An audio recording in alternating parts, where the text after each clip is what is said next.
चलिए आज हम लोग बात करते हैं भारत और भारत के बगल में ही दक्षिण एशिया के सबसे छोटे देश, पड़ोसी देश मालदीव के बारे में। मालदीव से हमारा संबंध बहुत ही गहरा है, ऐतिहासिक है, लेकिन इन दिनों कुछ खटास की स्थिति आई है। खटास की स्थिति क्यों आई है, इस पर हम लोग बात करेंगे। हाल ही में वहाँ इंडिया फर्स्ट के समर्थक इब्राहिम सोलिह जो राष्ट्रपति थे, उनको चुनाव में पराजित कर मोहम्मद मुइज्जू ने राष्ट्रपति पद का पदभार संभाल लिया है। और मोहम्मद मुइज्जू को चीन का समर्थक माना जाता है। इनकी नीति मानी जाती है कि प्रो चाइना नीति होगी। तो आगे बढ़ने से पहले थोड़ा समय हम लोग मालदीव पर देते हैं। मालदीव के ज्योग्राफी, मालदीव की राजनीति, मालदीव की आंतरिक राजनीति को समझते हैं और इससे वर्तमान स्थिति को समझने में हमें मदद मिलेगी। मालदीव दक्षिण एशिया का सबसे छोटा देश है। क्षेत्रफल 288 वर्ग किलोमीटर, हमारी दिल्ली से 5 गुना कम ही है। भारत की मुख्य भूमि से महज 1200 किलोमीटर दूर है, यानी रणनीतिक दृष्टिकोण से काफी महत्वपूर्ण है। और भारत के एक द्वीप लक्षद्वीप से तो मात्र 700 किलोमीटर की दूरी पर स्थित है। आबादी लगभग 5 लाख है और मुस्लिम बहुल आबादी है। 98.4% लोग यहाँ के मुस्लिम धर्मावलंबी हैं। राजभाषा इनकी धिवेही है, जो अरबी की दाएं से बाएं की ओर लिखी जाती है। मुद्रा मालदीवियन रुपया है। अर्थव्यवस्था का आधार मुख्यतः पर्यटन है। 1200 छोटे छोटे द्वीपों का यह समूह है और बहुत ही सुंदर प्राकृतिक दृश्य के लिए विख्यात है। इसे पर्यटन की कंपनियां, पर्यटन आधारित कंपनियां ट्रॉपिकल हेवन, ट्रॉपिकल स्वर्ग की तरह प्रस्तुत करती है अपने प्रचार में। अब मालदीव की अंदरूनी राजनीति को समझते हैं। मालदीव एक छोटा सा देश है, दक्षिण एशिया का सबसे छोटा देश, और उसके बगल में भारत, दुनिया का सबसे बड़ा देश। आबादी के दृष्टिकोण से आप समझते ही हैं। तो 2008 से पहले वहां मामून अब्दुल गयूम शासक थे और इन्होंने एक संतुलनकारी नीति अपनाई थी। और यहाँ की जो राजनीति है, कभी चाइना की ओर तो कभी इंडिया की ओर घूमती है। 2008 से पहले मामून अब्दुल गयूम थे, वे संतुलनकारी नीति पर चल रहे थे, न तो चीन की ओर और न ही इंडिया की ओर। खुलकर न तो चीन की तरफ जाना, न ही इंडिया की तरफ जाना, दोनों से ही समान दूरी बनाए रखना और दोनों से ही सहयोग लेना, ये अब्दुल गयूम की नीति थी, संतुलनकारी नीति थी। लेकिन कुछ कारणवश 2008 में जब नशीद आए तो वो खुलकर इंडिया की वकालत करने लगे, इंडिया फर्स्ट, क्योंकि भारत हमेशा छोटे पड़ोसी देशों की संप्रभुता का सम्मान करता रहा है, इसलिए भारत की विश्वसनीयता चीन से अधिक रही है। परिणामतः नशीद, जो काफी पढ़े लिखे शिक्षित व्यक्ति थे, मालदीव का आधुनिकीकरण के समर्थक थे, उन्होंने इंडिया का पक्ष लेना, खुलकर पक्ष लेना आरंभ किया। और इंडिया ने वहां शिक्षा में, स्वास्थ्य में, इंफ्रास्ट्रक्चर में, सुरक्षा में निवेश करना आरंभ किया। 2008 में नशीद रहे। 2013 में अब्दुल्ला यामीन आए। अब्दुल्ला यामीन की नीति चीन समर्थक नीति थी और इनका झुकाव विदेश नीति में चीन की ओर ही रहा। वन बेल्ट वन रोड जो चीन की परियोजना थी, उसमें अब्दुल्ला यामीन ने हिस्सेदारी निभाई। इसके काल में अब्दुल्ला यामीन ने इंफ्रास्ट्रक्चर में चीन का भारी निवेश आकर्षित किया और चीन ने यहाँ पुल भी बनाया, ब्रिज भी बनाया, रोड भी बनाया। चीन से कर्ज भी मिला। एक द्वीप अब्दुल्ला यामीन के समय में 2016 में लगभग एक द्वीप महज 40 लाख में अब्दुल्ला यामीन ने मालदीव का एक द्वीप महज 40 लाख डॉलर में चीन को दे दिया। तो ये चीन की तरफ इसकी विदेश नीति थी, चीन के तरफ काफी झुकाव था, जिससे मालदीव की संप्रभुता को नुकसान होने वाला था और मालदीव कर्ज जाल में उलझने वाला था। फिर वहां की जनता ने इंडिया फर्स्ट के समर्थक इब्राहिम सोलिह, जो नशीद के साथ साथ ही राजनीति करते थे, इब्राहिम सोलिह को उन्होंने समर्थन दिया और इब्राहिम सोलिह 2018 में राष्ट्रपति बने। ये मालदीवियन डेमोक्रेटिक पार्टी के नेता हैं इब्राहिम सोलिह, जबकि अब्दुल्ला यामीन प्रोग्रेसिव पार्टी ऑफ मालदीव के नेता हैं। और जब इब्राहिम सोलिह आए तो उन्होंने इंडिया फर्स्ट की पॉलिसी अपनाई और इब्राहिम सोलिह के काल में मालदीव को भारत की तरफ से सुरक्षा उपकरण भी दिए गए। 2 विमान, 2 हेलीकॉप्टर और 1 डॉर्नियर विमान भी दिया गया। और गश्ती में या रडार स्टेशन बनाने में भारत ने काफ़ी मदद किया और भी इंफ्रास्ट्रक्चर में, एयरपोर्ट में बनाने में भारत ने काफ़ी मदद किया। इब्राहिम सोलिह का काल बहुत ही स्वर्णिम काल था, भारत और मालदीव के बीच संबंधों में स्वर्णिम काल था। और इसी क्रम में वहाँ विमान और रडार स्टेशन वगैरह, डॉर्नियर विमान, हेलीकॉप्टर जो भारत की तरफ से दिए गए थे, मालदीव के हित के लिए ही दिए गए थे। मालदीव में स्वास्थ्य सेवा में या मालदीव की सुरक्षा के से संबंधित जांच एवं निगरानी में ये हेलीकॉप्टर और डोर्नियर विमान काम आते थे। उनके देखरेख के लिए मालदीवियन डिफेंस फोर्स के तहत 75 इंडियन सैनिक को वहां रखा गया था। तो 2023 में जब मोहम्मद आए हैं तो उन्होंने 2023 में अभी हाल में मोहम्मद मुइजू जो राष्ट्रपति बने हैं, उन्होंने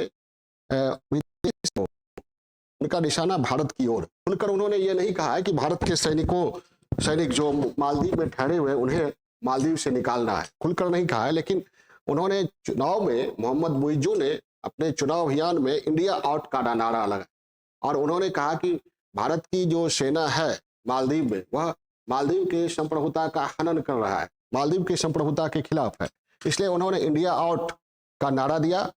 और इस समय अब्दुल्ला यामीन जो करप्शन के आरोप में जेल में थे, उन्होंने ही माले के मेयर मुइजू को अपनी ओर से प्रतिनिधि के रूप में राजनीति में उतारा था। माले के मेयर से मुइजू मालदीव के राष्ट्रपति बन चुके हैं और आते आते इन्होंने 72 घंटे के अंदर ऐसी पॉलिसी अपनाई है, ऐसा कदम उठाया है जिससे यह स्पष्ट हो गया है कि इनकी नीति जो होगी वह अब्दुल्ला यामीन की तरह चीन समर्थक नीति होगी। इन्होंने आते आते 2 फैसला लिया है। एक, अब्दुल्ला यामीन जो चीन समर्थक थे और अभी जेल में है, उनको जेल से निकालकर उन्हें हाउस अरेस्ट में डाला है, यानी घर में रहेंगे वो अब्दुल्ला यामीन, आराम से रहेंगे। और एक प्रस्ताव पारित किया है मोहम्मद मुइजू ने कि विदेशी सैनिक जो भी है उन्हें मालदीव की धरती से बाहर करना है। तो यह चिंता का विषय है। मोहम्मद मुइजू का जो यह कदम है चाइना फर्स्ट का, कि यह बहुत ही चिंता का सबब है। क्वाड, जिसमें इंडिया, ऑस्ट्रेलिया, जापान और अमेरिका है, उसके लिए भी, और इंडिया की जो इंडो पैसिफिक पॉलिसी है उसमें मालदीव काफी फिट बैठता है।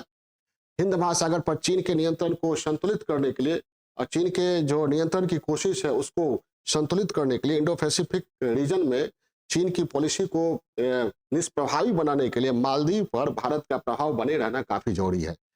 तो हमने देखा कि मोहम्मद मुइजू जो आए, वह शुरू से ही चल रही जो राजनीति है India first versus pro China की, जो 2 गुटबंदी की राजनीति है, एक गुट इंडिया की ओर, एक गुट चाइना की ओर, उससे भारत और मालदीव के संबंध प्रभावित होते रहे। जब नशीद आए, जैसे इब्राहिम सोलिह आए, तो भारत और मालदीव के बीच संबंधों का स्वर्ण युग रहा। जब अब्दुल्ला यामीन आए और अब उनके समर्थक मुइजू आए हैं, तो इनका झुकाव चीन की ओर बढ़ा है। अब हम थोड़ा सा देखते हैं कि भारत के लिए मालदीव का क्या महत्व है। मालदीव भारत के लक्षद्वीप से महज 700 किलोमीटर की दूरी पर हिंद महासागर में है। तो सुरक्षा तथा सामरिक दृष्टिकोण से, रणनीतिक दृष्टिकोण से मालदीव की जो स्थिति है भारत के लिए काफी महत्वपूर्ण है, क्योंकि भारत के लक्षद्वीप से महज 700 किलोमीटर दूर स्थित है और मुख्य भूमि से महज 1200 किलोमीटर दूर स्थित है। खाड़ी देश से जो तेल मंगाया जाता है भारत में, वह इसी होकर मालदीव से होकर गुजरता है। पूरब से पश्चिम को जोड़ने वाला शिपिंग रूट मालदीव से ही होकर गुजरता है। इंडो पैसिफिक रीजन में चीन के नियंत्रण को, चीन के प्रभाव को संतुलित करने में मालदीव की पर नियंत्रण बनाए रखने की नीति जो है बहुत ही प्रभावशाली होगी। चीन की जो स्ट्रिंग ऑफ पर्ल्स की पॉलिसी है, भारत को चारों ओर से घेरने की पॉलिसी, उसको संतुलित करने के लिए मालदीव का भारत के प्रभाव में बने रहना बहुत ही महत्वपूर्ण है।